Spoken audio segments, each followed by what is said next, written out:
Welcome everyone to this week's session of Lunch and Learn with OTrain. Today we have a very exciting speaker, Troy from Vision Health, who will be talking about developing a healthy workplace culture. Now we touched on that a little bit from a different angle 2 weeks ago, where we discussed how to prevent injury in a workplace and develop that sort of culture. But now we're looking at some of the proactive things that you can do over the next couple of months to really get that and engage your workforce in creating a workplace, a healthy workplace culture. So I'm going to shoot straight over to Shane now, co-host of this Lunch and Learn session. Great afternoon now, Shane. How are you? Great. Thanks, Emma. Thanks, Troy, for joining us, and thanks everybody else for being online. I'm really excited to have Troy here today. As a guy who's spent his whole life in work, I know the difference to productivity having a good culture can make to a bad culture. And one of the things that's interesting to me is that, you know, when I talk to employers, or I've been around employers over the last sort of 10 years or more, everybody acknowledges they've got a culture in their workplace. But very few people actually identify what the culture is, and very few organisations are actively working to create and maintain the culture that they'd like to have. But what I've seen is in the organisations where that is done, the performance of the people, of the business, of the whole operation is just so much better. It really runs like a well-oiled machine. So really pleased to have Troy online today, and thanks again, Troy, for making yourself available. Just to talk about that, and I guess help us look at how we can take some of those things and implement them in our own workplace. Well, thank you, Shane, and this is our last session for the year, so I'll just get everyone that's watching live, just to get a little bit of engagement. Let us know you're here by typing into the Q&A box down below. Say hi, and if you do have any questions throughout this session, then please ask them, and we'll interrupt Troy when it's appropriate so he can answer them for you. So we'd really like to welcome Troy. Good afternoon, how are you? Good afternoon, Emma. Thanks for having me. Thanks for having me, Shane. Looking forward to the next half hour. Excellent. Now, Troy, would you mind telling us a little bit about who you are, what your background is, and what you're doing and your passion for your business? Yeah, so I've been in the health and fitness industry for the last 20 years. We took over a traditional fitness model about 6 years ago, and have converted that from the traditional fitness model to also incorporating allied health. And we've also branched out into corporate health, which we call our Live Well Australia brand. So a one-stop shop of engaging people in the opportunities and possibilities health can bring. Excellent. So that's interesting. So branching out into the corporate sector, how does that exactly work for your clients? Looking at, as Shane alluded to, looking at the culture they have around health in their organisation. So one of my favourite sayings is culture eats strategy for breakfast, and one of the big things around how unwell we are as a community, as a country and as a nation, is that we're going to have cultural change to turn around where we're heading. And what are the initial few steps that you would like to suggest as a nation, you know, this is a big question, to start that cultural change? Yeah, having a look at where we are, and I think the workplace is where a majority of people spend their time. So I think the workplace definitely has to be part of that cultural change. And when we talk to employers around that, often that standoffish remark around, well, what have we got to do with it? Well, we've really got to have a look at an ageing population, an increasingly unwell population. It's going to have a big bearing on how our future businesses perform. So businesses are a big part of that cultural change. Absolutely, and you know, we are in a great position to be at the forefront to lead that change, so I really like that idea. Shane, do you have any initial questions about the workplace culture and creating a healthy one for Troy? No, I guess I've just written down here the idea of using workplace change to make general culture change within the Australian culture. I've been saying for a long time we need to relook at the way we're looking at things, but I never thought about driving it from the workplace. So I'm interested in what Troy's got to say. Same. I mean, in the media, you know, everyone talks about the obesity epidemic and all that sort of stuff, and it seems to be a more medical push rather than a business push. So that's a really good perspective. Thanks, Troy. No problems, and I think it comes from if we're spending the majority of our time at work, we do have to look at it. So often when people look at workplace health and fitness solutions, they think of the old model of corporate fitness, and by that I mean putting on top of their employee group a boot camp or cheaper gym membership, etc., without acknowledging the state of change all the different employees are at. So just because we're in the workplace doesn't mean we're going to engage any more people than fitness centres are trying to engage with at the moment. And I've been in the industry for 20 years, and I think our market share still sits at about 15 to 16%. So that's not enough to create real change when you're looking at just the traditional model of fitness. So you tend to engage by dumping a corporate fitness model on top of your workplace. You tend to engage those people that are already engaged in health and fitness, and they think, fantastic, I now get a cheaper gym membership, or I get free personal training. And the ones that aren't engaged are still in the same state of change and completely disengaged with what the workplace is trying to introduce. So what are some of your suggestions about working outside of that more traditional corporate fitness model, Troy? Yeah, having a look at the opportunities and possibilities health can bring. So rather than dumping a one-size-fits-all solution on the workplace, having a look at where your workplace currently is at with regards to health, and where are the opportunities that you can help. So say, for example, mainly administration business, what opportunities can you create within your workplace environment where more movement can happen during the day? Can some of your meetings be standing meetings? Can they be walking meetings? What type of culture are you going to create that allows more movement within the day, which in the long run is going to increase productivity and the health of your employees? So it's really about changing people's states, from what you're saying, on a regular basis, not just having, you know, that 1 hour gym session, but looking at ways to, if someone's sitting behind a computer for 4 hours, that's just not healthy. So what you're saying is find ways to create more natural movement within their workspace. Is that the gist of it? 100%. How can we create more movement in our day?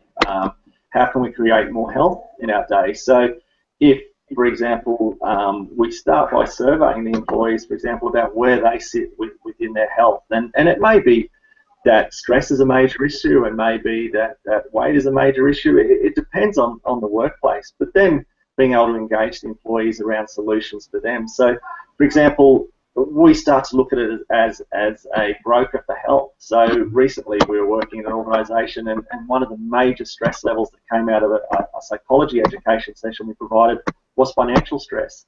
So part of the corporate health solution was providing an education month with a financial planner.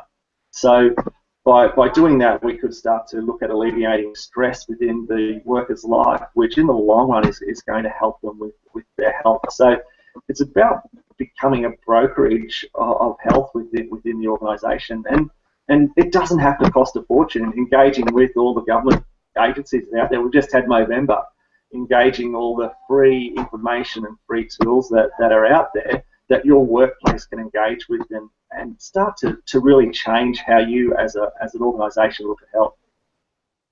That's brilliant that it is cost effective. It doesn't have to be you know, massive changes, but it's the little things that count. And, you know, going back to the psychology and, you know, asking them those mental health questions as well is really important. A couple of ideas coming through the audience, Troy and Shane, just so you know, is it seems like people are doing a bit of brainstorming here, which is always good. Excellent. Is they liked the idea of walking meetings, and I know myself, I try to drag Shane along to a walking meeting because I actually prefer those. What was your response, Shane? Yeah, no. Just a little tip, sometimes it's good to take just a little note paper or with your iPhone with your notepad app so that you do have the best of both worlds. Do you do walking meetings, Troy? Yes, we do have walking meetings within our organisation, and we have tried to introduce walking meetings within some of the organisations that we work with. Particularly in the Toowoomba area through the CBD, we've got Queen's Park, etc., that you can start to engage with that. And it really is, the chair is killing us. The chair is the smoking epidemic that we faced in the early 70s and 80s. And some of the modern organisations are putting in place desks that raise automatically every 2 minutes out of 20. So an alarm goes off and the desk goes up and you stand for 2 minutes out of every 20. And Wow. research is really showing that the more we stand and the more we move, we can reduce blood pressure, cholesterol levels, etc. Unfortunately, we've become a society that it's all or nothing. So we see corporate health as all about having to go to the gym, fitness memberships, etc., which sounds strange from a guy that owns a fitness centre, but it's not all about the fitness centre. And the fitness centre isn't for everybody, so we need to recognise that. Having centralised waste areas is what I saw in one of the organisations in Melbourne. Having recumbent bikes with a portal for your iPad to check your emails, so you're turning your feet over while you check emails. So I did an education this morning at a mining company around this, and there was a lot of laughs around an organisation like this. But I said to them, if I was standing in front of you this morning and it was the 1970s, and I said, by the year 2000, you won't be allowed to smoke while you listen to what I have to say, you would have got the same reaction. And it took a cultural shift for smoking habits to change, and we need the same with health. Absolutely, and I love that idea of, that desk lifting or having those bicycles, those stationary bicycles. One thing I use, which I love, is just a little trampoline. Just every half an hour or so, go out, have a few jumps on the trampoline, get the blood flowing, and it's amazing the amount of ideas and productivity that come out that. Shane, really simple ideas like that. It's great, Emma. Yeah, simple and cost-effective is always good. But how do you, for small businesses, say retail stores and that sort of thing, what's some suggestions around how they can promote a healthy workplace culture? Yeah, once again, using the resources that are out there. So connecting with Heart Foundation websites, with the Movember websites, with the Cancer Council websites. There's a lot of free resources out there that we're not aware of. So it doesn't have to cost a lot of money. The Find Your 30 is a magnificent campaign, and it has a lot of free resources. Swap it, don't stop it. So once again, looking at those small changes people can make in their life, bring to life the choices people make. So not saying you can't do this, but if you eat this for breakfast, this is the outcome. But if you make a small change from going from a large coffee to a small coffee, these are the changes and differences you can make in your life. I wonder, and this is just an idea, for those that are stuck, say, in a shopping centre, I can imagine that it would be quite difficult to develop a healthy workplace culture when you've got stores all over the country. But perhaps they could do something like where they arrange with someone like Subway or Sumo Salad, where if their staff go there and get a certain sized meal, then they get a discount, and that's company-wide. Do you think that's a good idea? Excellent, and that's starting to happen Australia-wide, Emma, where companies are teaming together on how to provide that culture of health. What incentives can we give to our employees that it shouldn't be all about what the employees spend, it should be about providing opportunities so that the individual can engage in health change. If we don't engage in it ourselves, then change isn't sustainable. If it's just pounced on top of us, then we're not going to make that change which is required for the rest of our life. Shane, what are your thoughts so far? Oh, look, I'm just loving everything Troy's saying. I'm thinking about, is it the 10,000 step challenge, which comes around sort of mid-year? I know my wife's been engaged with that, and she actually was engaged by someone who worked at St Vincent's Hospital, and the hospital did it as part of their nursing program, and my wife's friend sort of dragged her and 10 of their other buddies into it, and it became a big, became a challenge within the peer group as well as a challenge within the hospital and obviously globally, and just seeing how that ran through was was amazing, just how engaged everybody got and updating their steps each day and so forth. So I guess just thinking through those free programs that already exist that are getting a lot of global publicity. Yeah, the 10,000 Steps is a great program, Shane, and the portal for it is free. So we use that a lot for the corporate businesses that we work with. We've got 2 10,000 Step challenges going at the moment, but technology is even allowing that to go a step further. So there's devices such as Fitbit, and there's also Jawbreaker, etc., which are pretty much electronic pedometers that download into your iPhone, download into your laptop, your iPads, etc., But they're also health portals where you can record if you're a diabetic, your blood sugars, etc. You can look at your sleep patterns. So a great tool for someone that can then take that into their GP and say, here's the last 30 days of my sugar, here's my activity levels, here's my sleep patterns. And we're really starting to see people take ownership around management of their health, which is a massive change, and we need to provide platforms for people to be able to do that.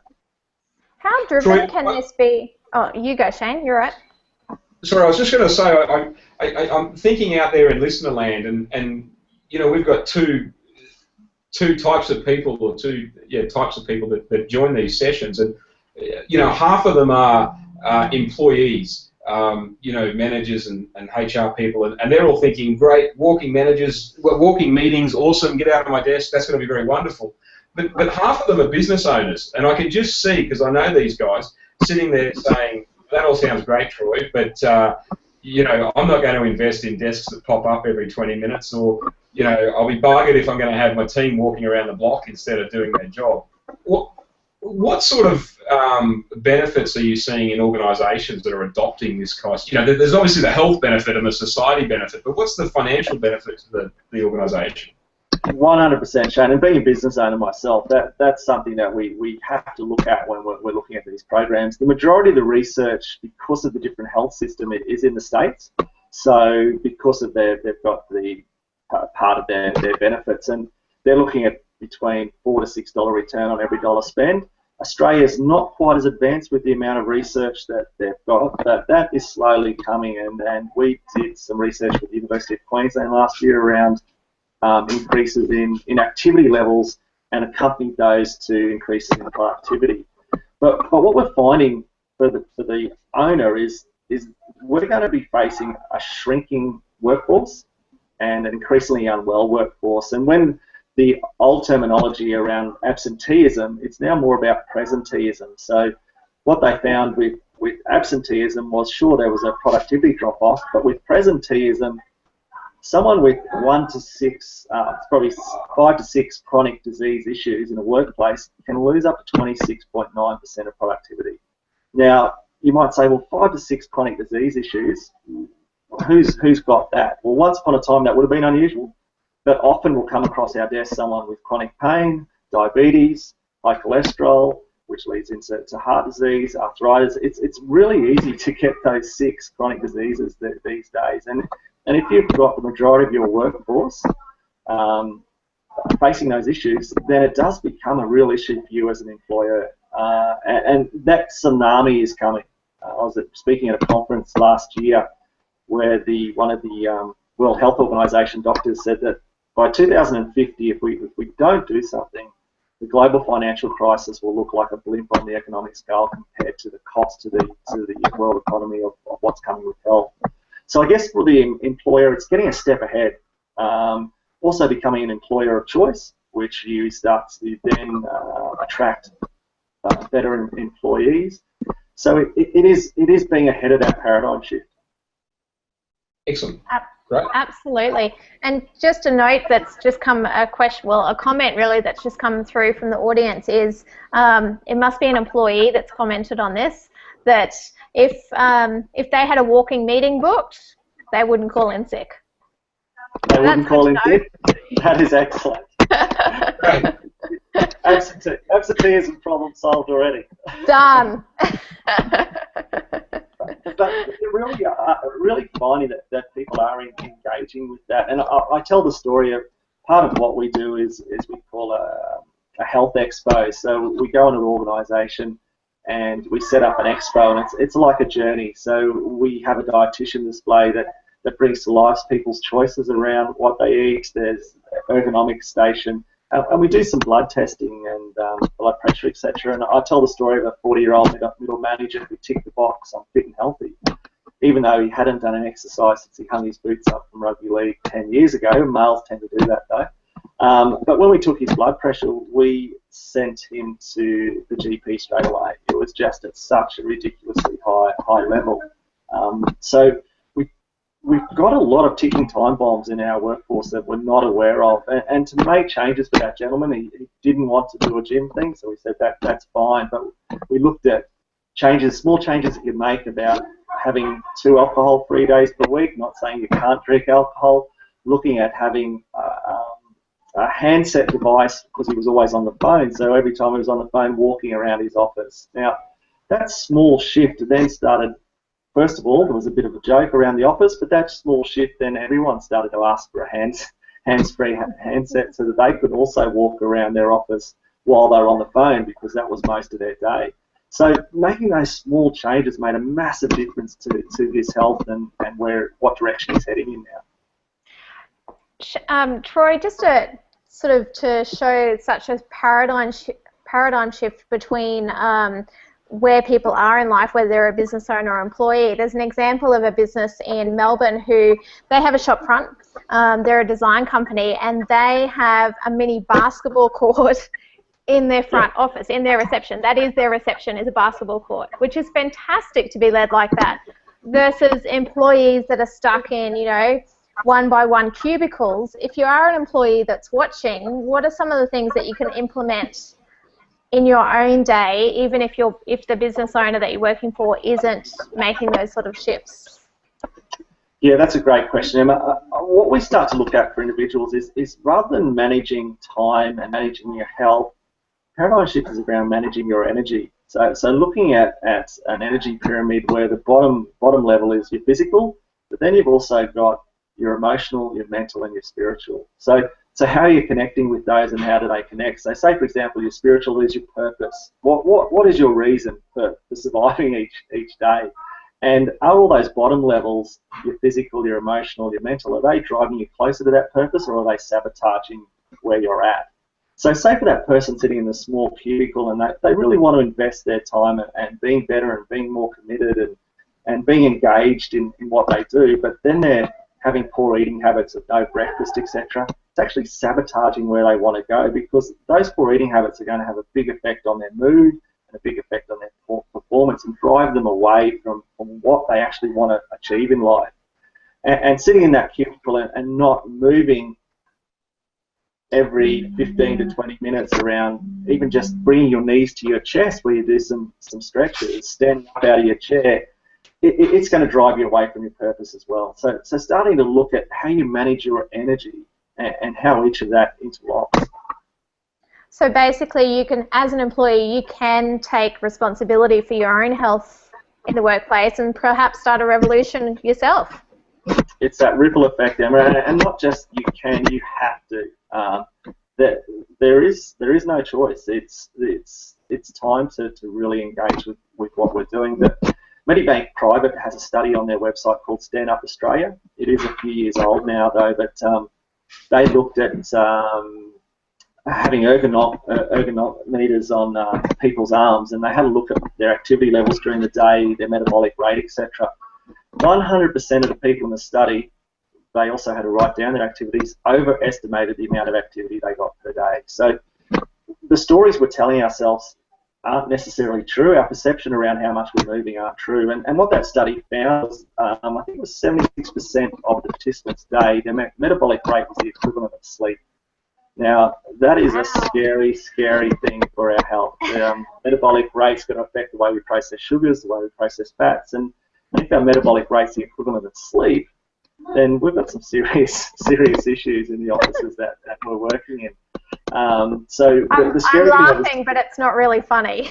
No, it's not. And the scary thing was that because our metabolic rate was so low, even the people that were doing the right thing by finding their 30, because they had so little movement during their day, it wasn't kickstarting their metabolism again. So it's definitely not just about that planned activity. It's about how do we increase our opportunities for movement every single day.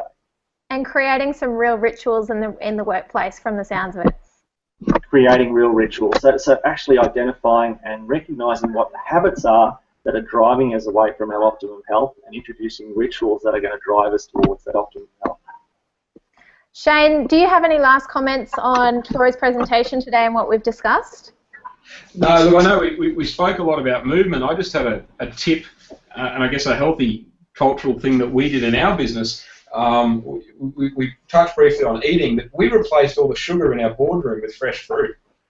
Fantastic. and we found, we did this a few years ago, but found that the energy levels in meetings just increased something fierce. So, we had the little, not Maltesers, whatever those lollies are that you get at all the conferences, but now we've got grapes and apples, and it makes all the difference across a 3 or 4 hour board meeting. When you're poring over strategy or numbers or something that's not so engaging. So look forward to having some walking board meetings. That's a great example, Shane. That's an excellent example. Excellent. So if anyone's watching and wants to book in a meeting with Shane, book in a walking meeting. Demand it. I'll carry the grapes. Be the change you want to see, Shane. Excellent. Well, thank you so much for joining us today, Troy. We really, really enjoyed that. That was a great session. Do you just want to leave off with some final tips and where to find you and get your services? Yeah, we're based in Toowoomba. We're in Toowoomba at Willows Health and Lifestyle Centre. So, yeah, anytime you can drop in, and through our website, www.willowshealth.com.au.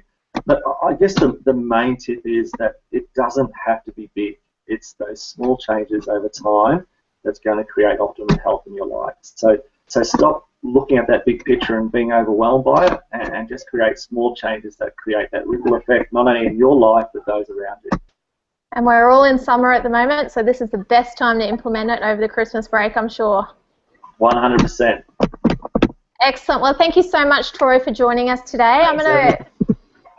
Our pleasure. I'm going to handball over to Shane now, who's going to wrap up the year and tell you a little bit about what our plans are for next year.